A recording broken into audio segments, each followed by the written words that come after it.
The Prelude by William Wordsworth.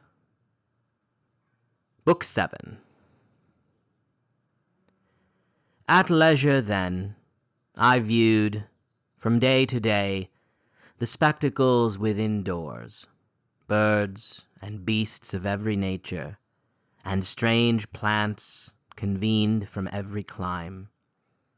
And next, those sights that ape the absolute presence of reality, expressing, as in a mirror, sea and land, and what earth is, and what she has to show.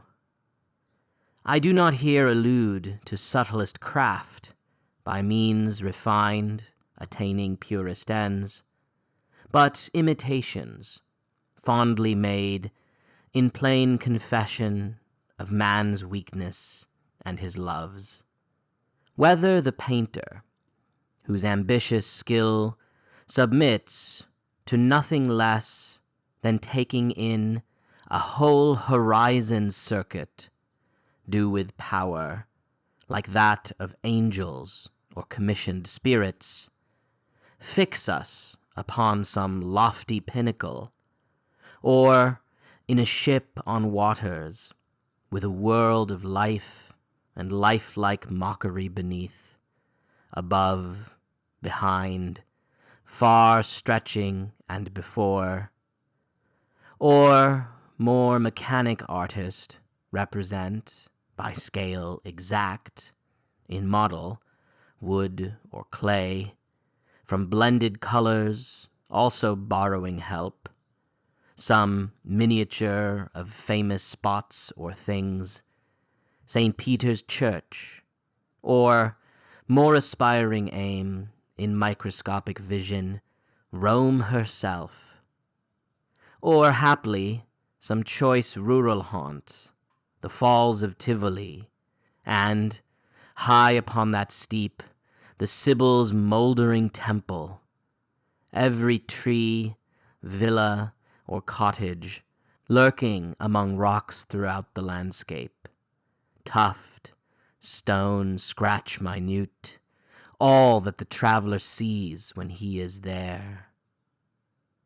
Add to these exhibitions, mute and still, others of wider scope, where living men, music, and shifting pantomimic scenes diversified the allurement. Need I fear to mention by its name, as in degree, lowest of these, and humblest in attempt, yet richly graced with honors of her own, half-rural Sadler's Wells? Though at that time intolerant, as is the way of youth, unless itself be pleased, here more than once taking my seat, I saw, nor blush to add with ample recompense, giants and dwarfs, clowns, conjurers, posture masters, harlequins, amid the uproar of the rabblement, perform their feats. Nor was it mean delight to watch crude nature work in untaught minds, to note the laws and progress of belief, though obstinate on this way, yet on that how willingly we travel, and how far. To have, for instance, brought upon the scene the champion, Jack the Giant Killer. Lo, he dons his coat of darkness, on the stage walks, and achieves his wonders from the eye of living mortal covert, as the moon hid in her vacant interlunar cave. Delusion bold, and how can it be wrought? The garb he wears is black as death. The word invisible flames forth upon his chest. Here, too, were forms and pressures of the time, rough, bold, as Grecian comedy displayed when art was young, dramas of living men, and recent things yet warm with life, a sea fight, shipwreck, or some domestic incident divulged by truth and magnified by fame, such as the daring brotherhood of late set forth, too serious theme for that light place. I mean, O distant friend, a story drawn from our own ground, the Maid of Buttermere, and how, unfaithful to a virtuous wife, deserted and deceived, the spoiler came and wooed the artless daughter of the hills, and wedded her in cruel mockery of love and marriage bonds.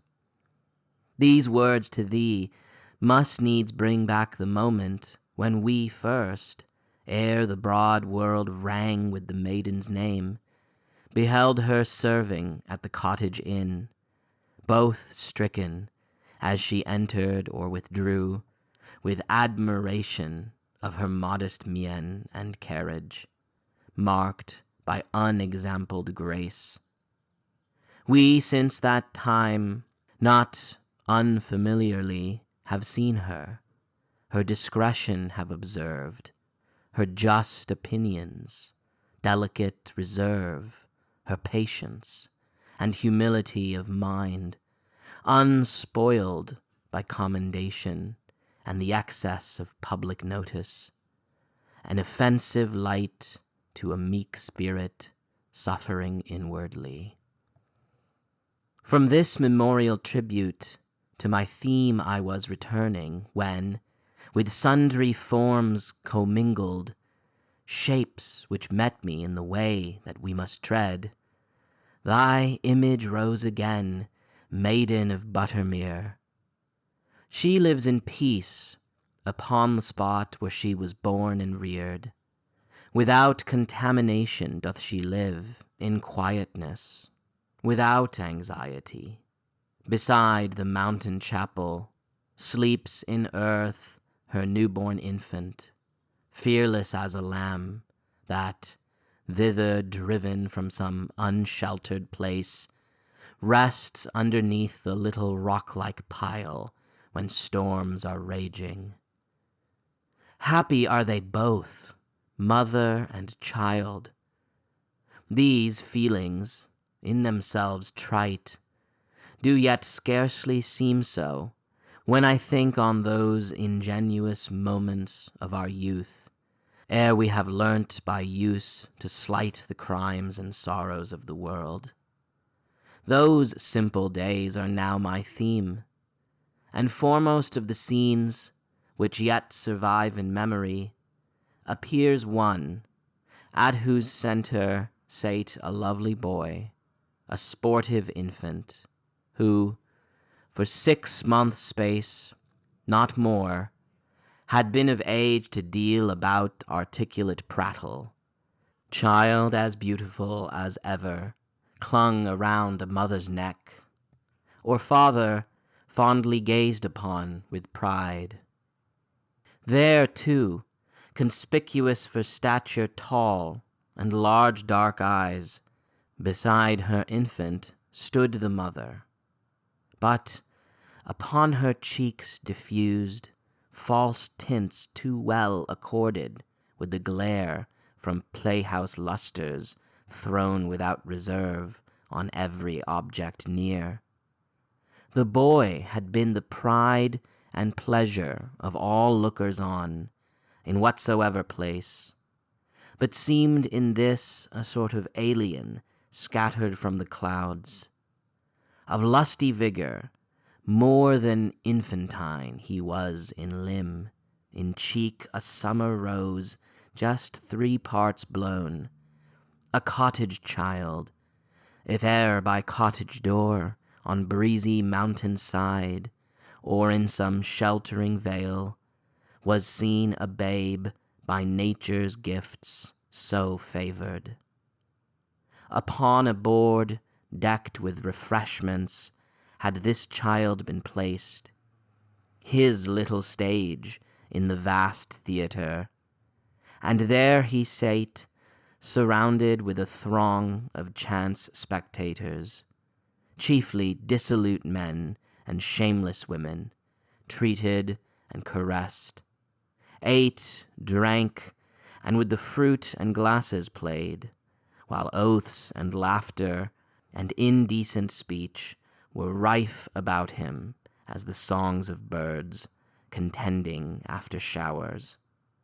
The mother now is fading out of memory, but I see the lovely boy as I beheld him then among the wretched and the falsely gay, like one of those who walked with hair unsinged amid the fiery furnace. Charms and spells muttered on black and spiteful instigation have stopped, as some believe, the kindliest growths.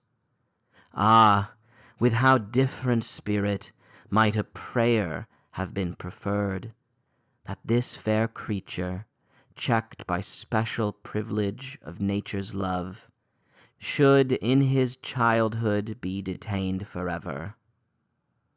But with its universal freight, the tide hath rolled along, and this bright innocent, Mary, may now have lived till he could look with envy on thy nameless babe that sleeps beside the mountain chapel, undisturbed.